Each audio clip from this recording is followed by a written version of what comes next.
Hola a todos, ¿qué tal? Este es el primer video que vamos a hacer desde Conciencias Dignidad, una serie de entrevistas con expertos, con académicos de distintos temas. Hoy nos acompaña la profesora Carmen Alguíndigue, a quien le hemos pedido que colabore con Conciencias Dignidad escribiendo una serie de artículos analizando si realmente estamos en un retorno del hilo constitucional. La profesora Carmen Alguíndigue es una abogada venezolana penalista, tiene un currículum bastante extenso, es especialista en derecho penal, en derecho digital, en derecho penal corporativo. Y lo más importante, diría yo, lo más relevante de la profesora Alguíndigue es que está acreditada por la Corte Penal Internacional.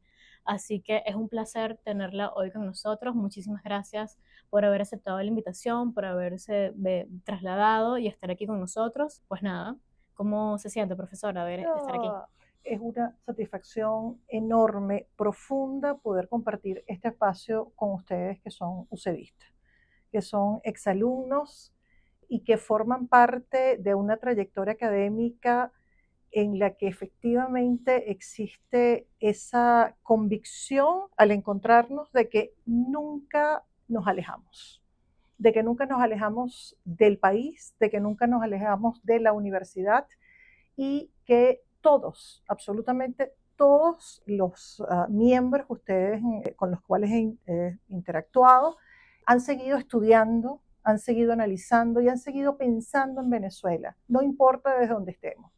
Ustedes son exalumnos que están en distintas regiones del mundo y esa distancia geográfica para ninguno de nosotros ha implicado una distancia intelectual ni afectiva. Totalmente, hay una conexión, incluso usted no Absolutamente. se encuentra tampoco en Venezuela y sin embargo sigue conectada a la realidad venezolana, Completamente. aportando también un análisis, propuestas de cambio que necesita el país, entonces también el aporte que hace Así usted es. es bastante importante. Sí, así es. Porque efectivamente nosotros, y esto es lo que más me complace de poder estar colaborando con ustedes, estamos partiendo no solamente de realizar diagnósticos, diagnósticos que además han sido múltiples, no solamente desde instancias nacionales, sino también instancias internacionales, sino que tienen este compromiso propositivo, no Total. solamente de describir una realidad, un fenómeno, sino de pensar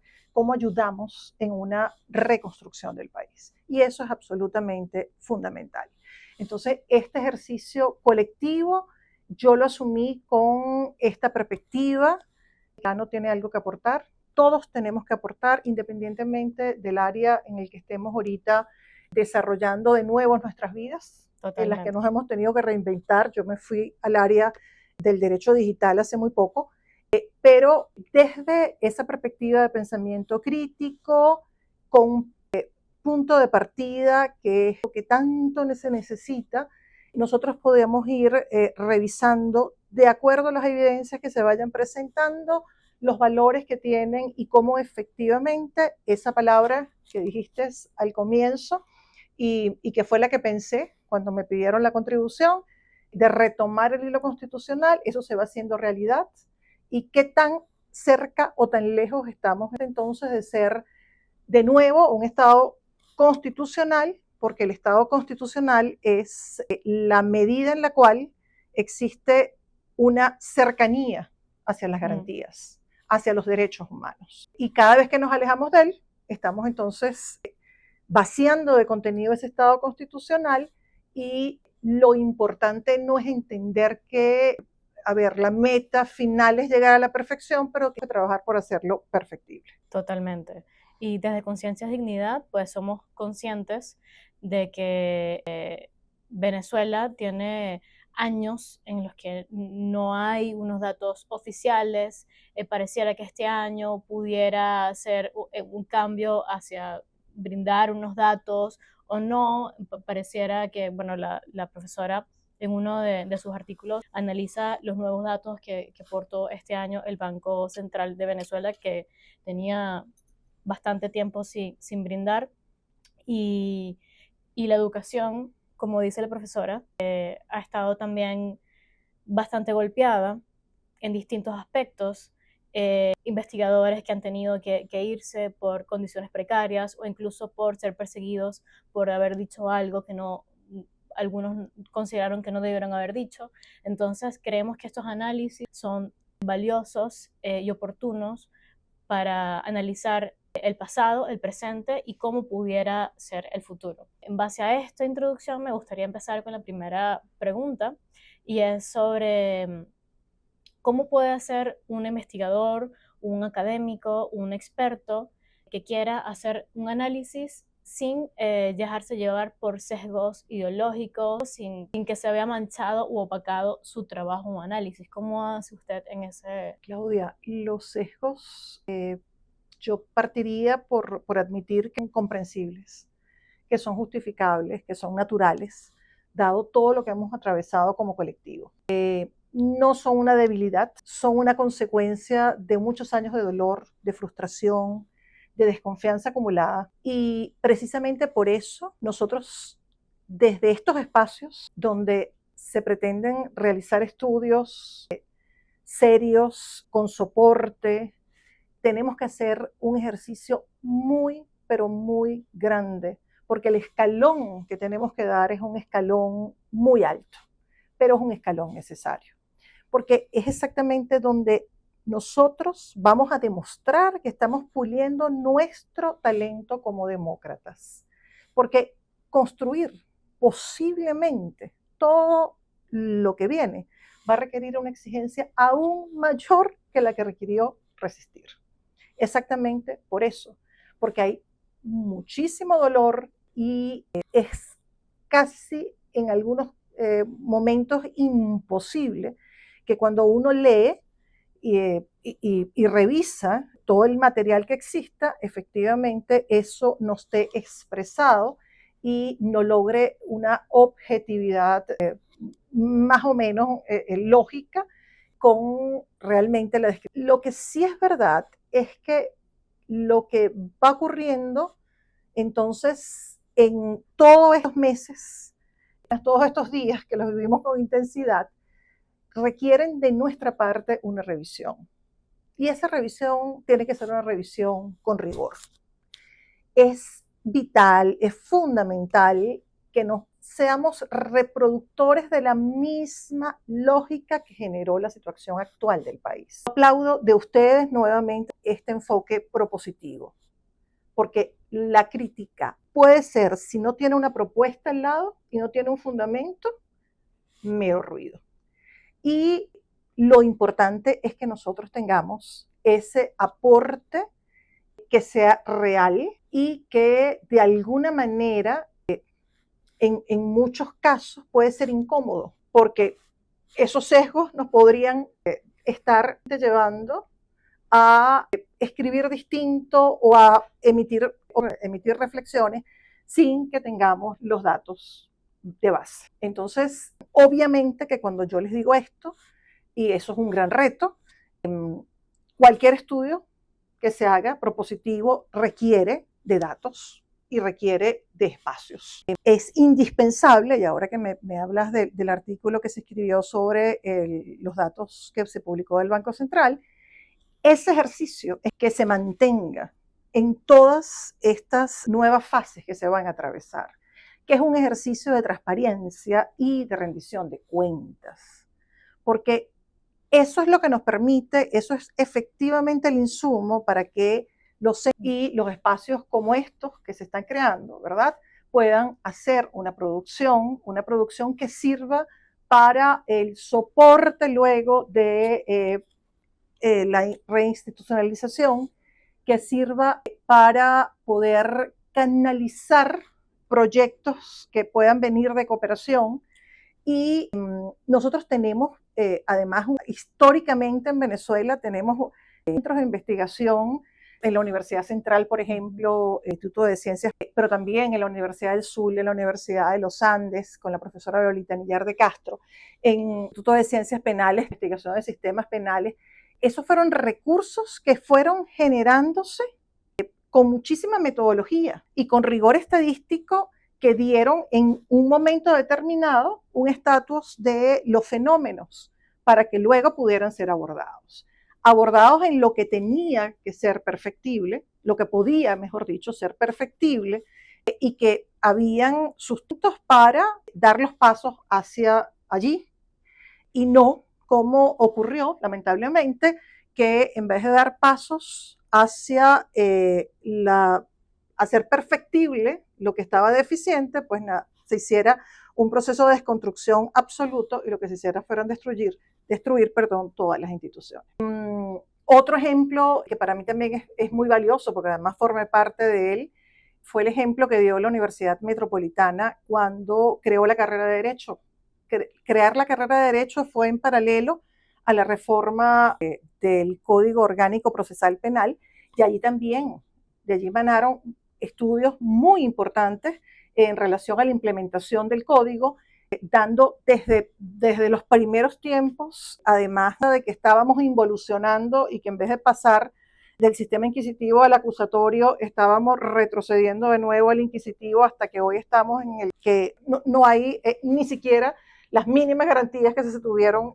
Y también es verdad que allí se abrió una línea que es muy importante en este momento para el país, de responsabilidad penal empresarial, y se fueron haciendo estudios de cómo se estaba penalizando el hecho de la actividad empresarial en Venezuela y las consecuencias, porque se hizo un proceso en el cual surgió una hiperinflación absoluta de leyes penales y de leyes que, aunque fueran colaterales, incluían tipos penales para convertir lo que antes eran ilícitos administrativos en hechos que iban a generar ahora responsabilidad a las personas que estaban dentro del sistema productivo del país, y eso trajo sus consecuencias. Yo creo que cuando uno habla además de las universidades, hoy que hay por primera vez después de muchos años, hay que hacer un reconocimiento a la dignidad de esa mayoría de los profesores e investigadores universitarios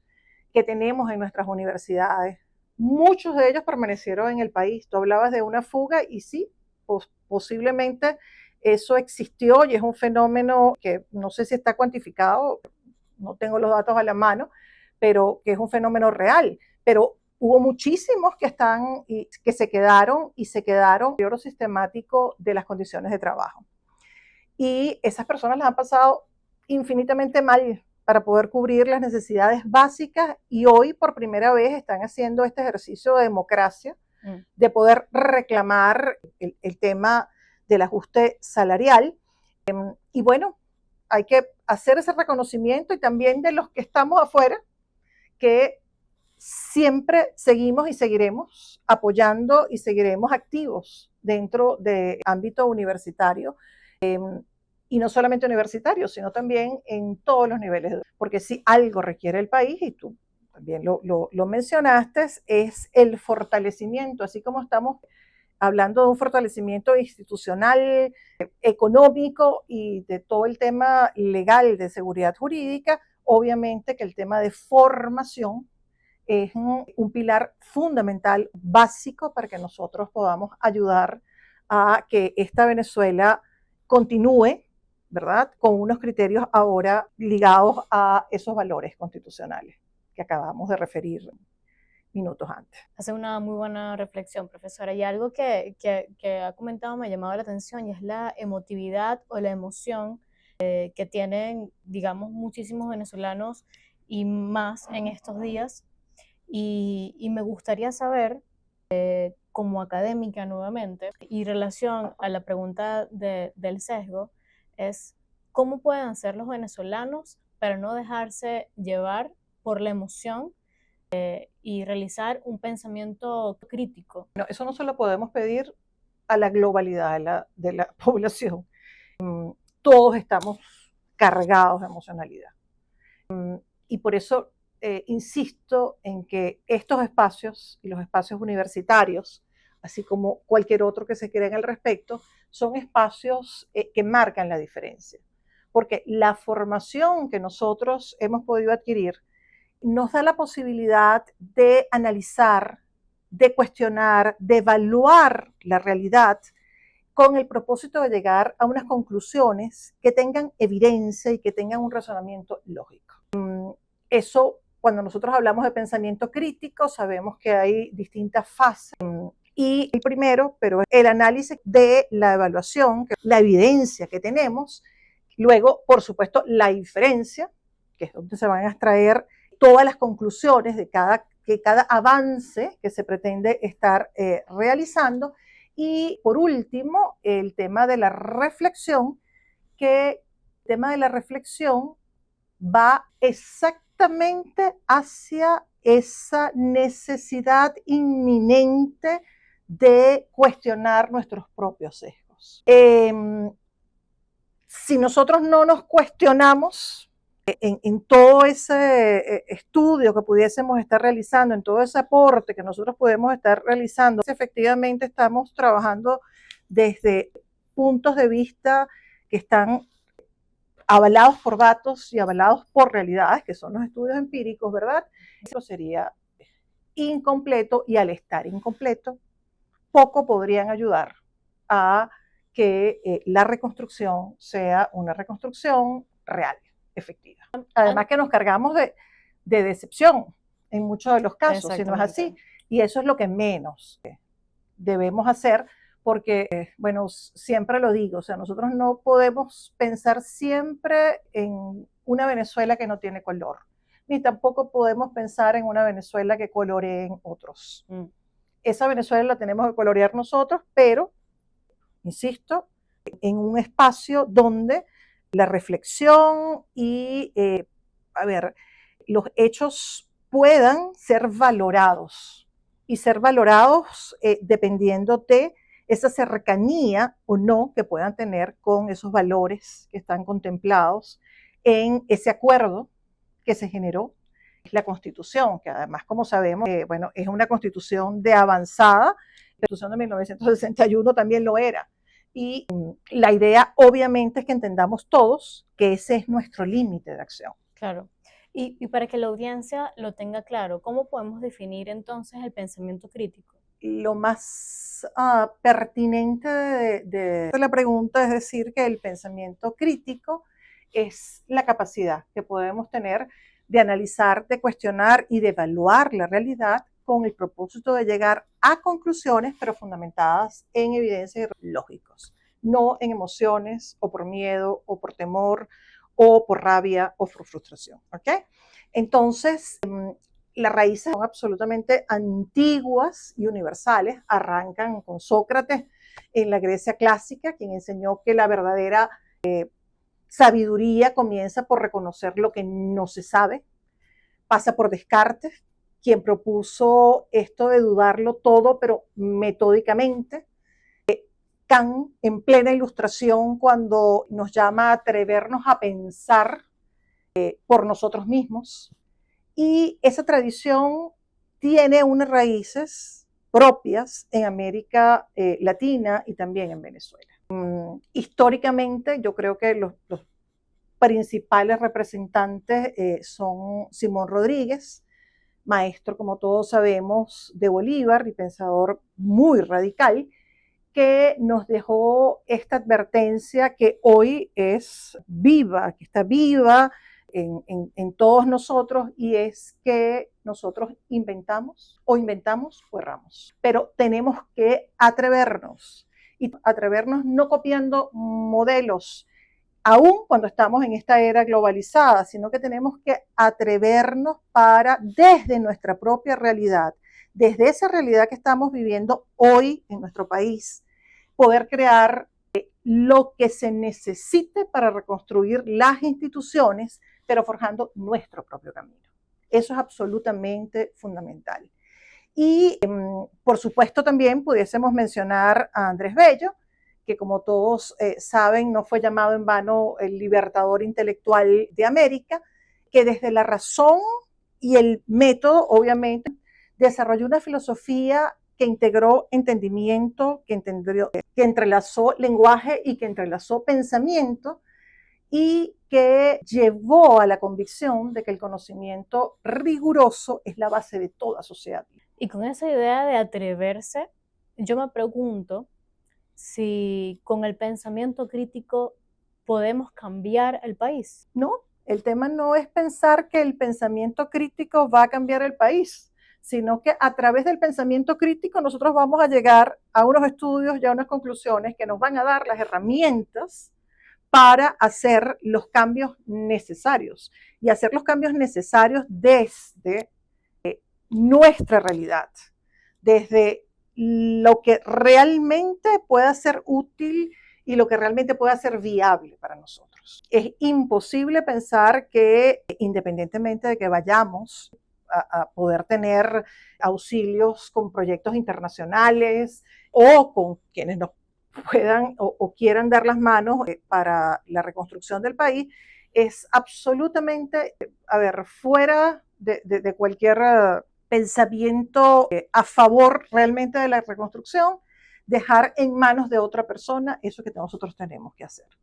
Y por eso lo primero, insisto, es entender dónde estamos y hacia dónde podemos ir desde nuestra realidad. Entiendo. Y hablando sobre a dónde vamos a ir, me gustaría conversar ahora sobre la saga o serie de artículos que ha podido escribir sobre retomar el hilo constitucional y además de invitarlos a que los lean, que son bastante profundos, muy bien documentados sobre distintos temas de la realidad venezolana. Voy a aprovechar para preguntarle, perdón, lo que iba a decir es si efectivamente estamos retomando un hilo constitucional en esta Venezuela 2020. Estamos retomando un hilo constitucional, se están dando muchas acciones que tenemos que evaluar con objetividad y tenemos que darle además un espacio para que puedan verse reflejados o no